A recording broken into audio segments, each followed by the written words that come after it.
in a tiny office, and they were bringing this Japanese cartoon to America, and I call it cartoon because that's kind of what everyone was calling it back then, called Dragon Ball Z.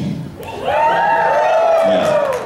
I remember I was going to school at the University of North Texas. I was studying radio, television, film, and I got a page one time and it said, hey, having auditioned, well actually it didn't say anything, it said 214-775, whatever, because it didn't tell you anything.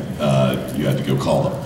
And my friend said, hey, you know that company I was working for, Funimation, they're having auditions for this little movie. And she goes, I know you like to do voices and stuff, why don't you come out? So I came out, auditioned, and I got the part of Yamcha on Sleeping Princess and Devil's Castle. It was like a direct-to-video release. It's so funny, like there's just massive hole in the room right there. It's like I blasted something like, and they're gone. Except it would go a lot. Well, actually, in my case, it would just go just to the door, but someone else, it may extend a lot farther. Anyway, I took the job. I went in audition, got that role, and a month later they said, hey, we're dubbing this show called Dragon Ball Z, and we're interested to know if you would like to be involved in it. I'm like, sure, yeah, I've seen Ghost in the Shell and Akira and something else, I think. I'm ready, you know? How hard could it possibly be? But as I said, Funimation was a tiny company at the time, so they didn't have a lot of resources. They had the permission to dub Dragon Ball Z, but working with Japanese people so far away can sometimes prove to be a little bit difficult. You know, there's a language barrier for one. You know, they have words called like Ichiban and stuff like that, which nobody understands.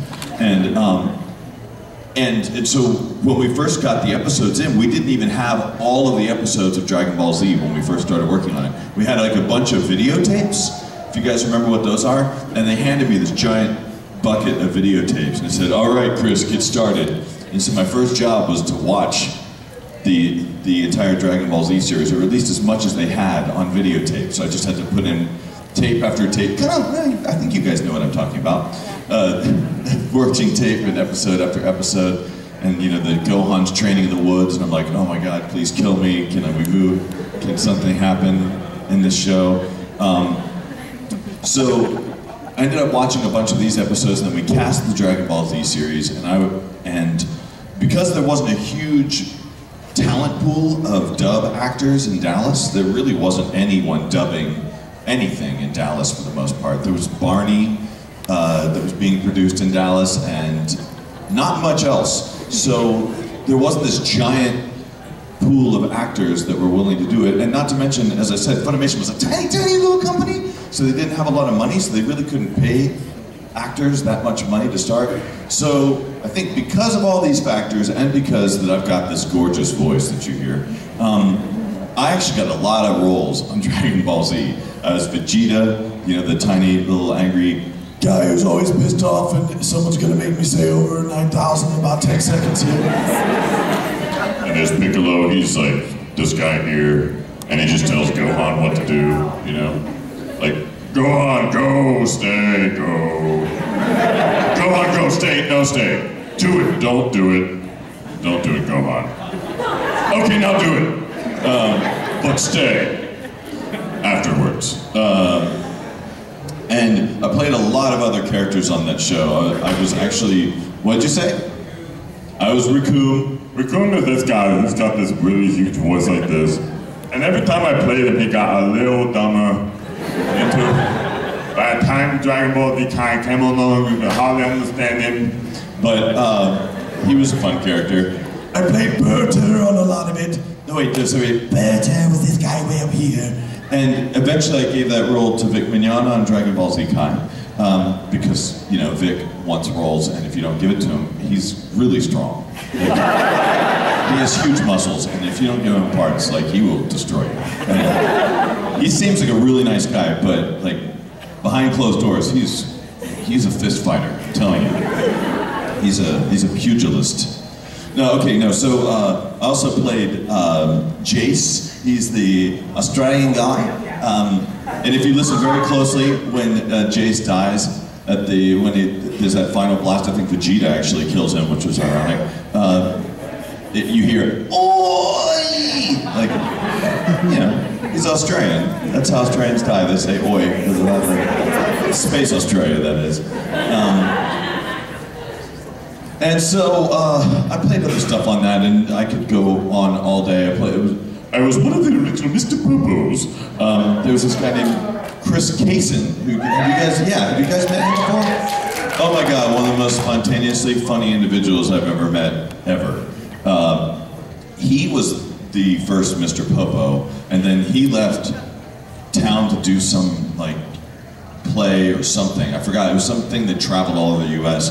So we lost Chris as Mr. Popo, so I just took over because I knew the voice, and we didn't have a lot of time. Because at the time we were first dubbing Dragon Ball Z, not only was there a limited number of people that we had on a cast list, we were racing the clock to get it on Cartoon Network. We were trying to get it on Adult Swim like super fast. Sometimes we were, a week or two behind TV, just racing to try and get the episodes done, whether your voice was there or not. It's okay, I can go over all the Dragon Ball Z stuff all I want to, but then after Dragon Ball Z, the next role I had, the next show we worked on, was this guy called Kubara, and he has Kubara, he's got a pinky finger of love, and he loves you, Cuba. And that was an awesome show, and I think of all the characters I've ever played, Kuwabara is probably the closest to my own personality. He's just kind of stupid. And then it starts getting really confusing after that. We worked on a show called Blue Gender, if you guys remember that. That was like one or two people went, tried to raise their hand hoping no one else would see them. There's someone who didn't raise their hand, just talk to me later. And then after playing a bunch of bad guys and villains, finally Justin Cook came up to me and said, hey, I've got this great role for you, you're gonna love it. So you're working on this show called Fruits Basket. I'm like, I know it, I'm gonna play Hattori, aren't I? I'm gonna be playing Hattori. He goes, nope, no, we got something special planned for you. And because my expertise is in dudes that have huge muscles or stand really tall or have really big booming voices or hate being around the rest of the group, it was obvious that I was the perfect choice for Ayame, this really like 8 foot tall, really pleasantly happy, dare I say gay individual, so happy. He owns a dress store and he laughs a lot. Oh goodness. And then when people ask me about that show, they ask me to quote lines from it, and it's like if I came up to you and said, hey, say that thing you said when you were in junior high school. Which I guess to some of you wasn't that long ago, but like a couple of you.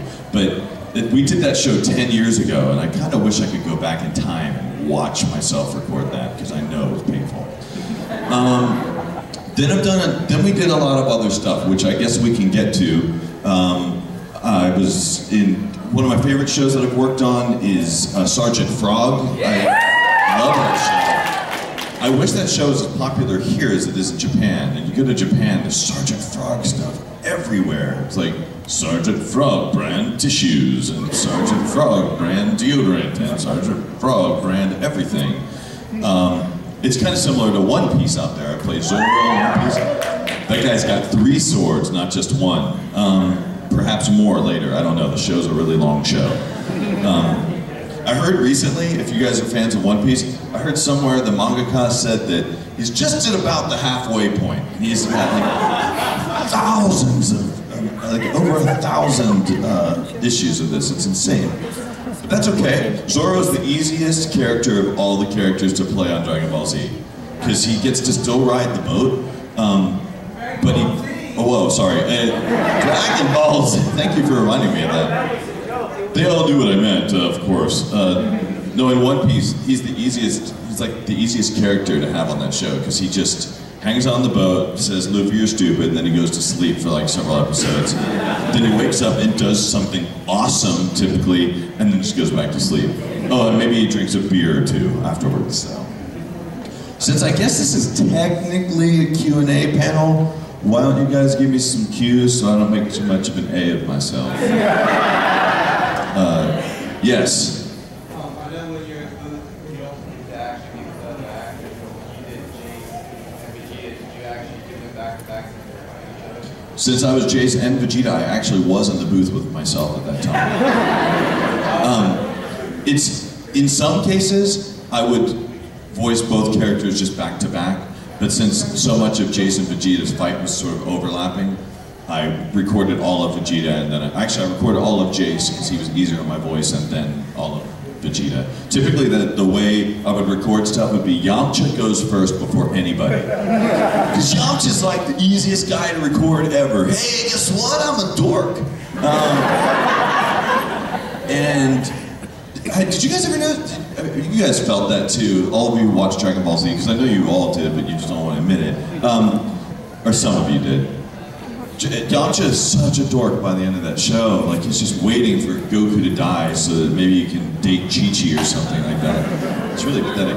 Anyway, so I'd record Yamcha typically first, and then I would record, I guess Piccolo would be second, and then Vegeta would be third if there were all three of them had to be recorded. In the Garlic Jr. saga, if you guys remember that, it's just, all it is Mr. Popo, and Kami, and Yamcha and Piccolo. It's basically mostly Mr. Popo and Kami and Garlic Jr. And so I did a lot of them back to back, because Kami is very easy to do, and Mr. Popo wasn't that hard either. And so I would just read all their lines back to back. I tried to see how many I could do at once. Because that part of the Dragon Ball Z series is probably the most beloved part of the whole series, as you guys know. It's all of your favorite moments. Okay, I'm kidding.